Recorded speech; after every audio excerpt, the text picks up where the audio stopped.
My message is that we'll be watching you.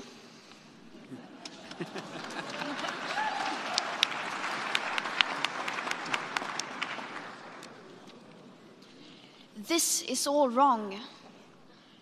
I shouldn't be up here. I should be back in school on the other side of the ocean. Yet you all come to us young people for hope. How dare you?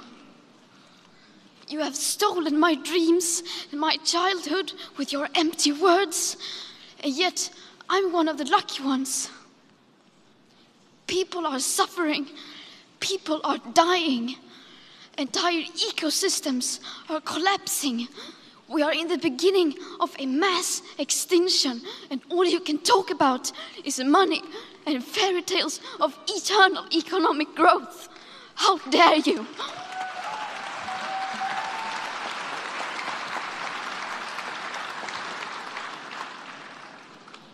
For more than 30 years, the science has been crystal clear.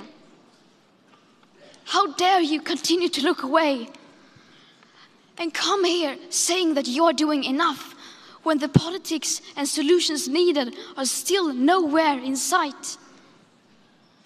You say you hear us and that you understand the urgency.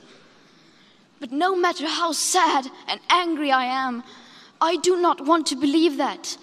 Because if you really understood the situation and still kept on failing to act, then you would be evil, and that I refuse to believe.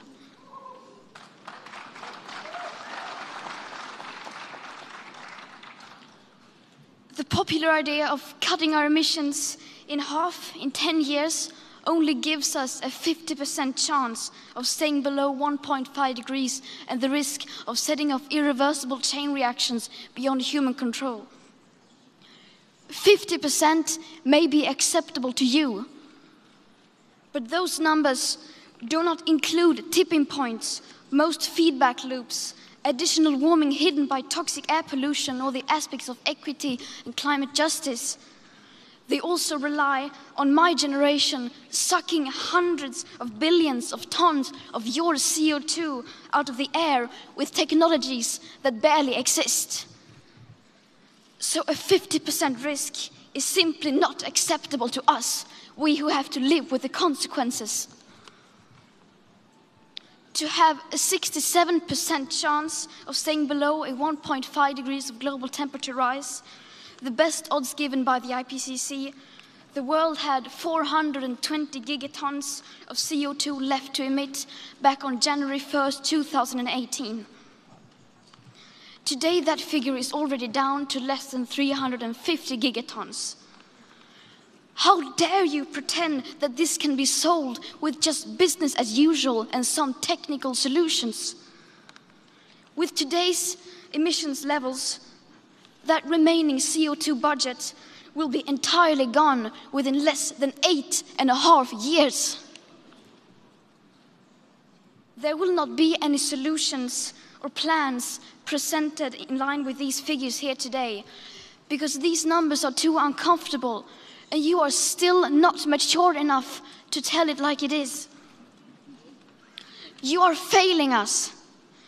But the young people are starting to understand your betrayal. The eyes of all future generations are upon you. And if you choose to fail us, I say we will never forgive you.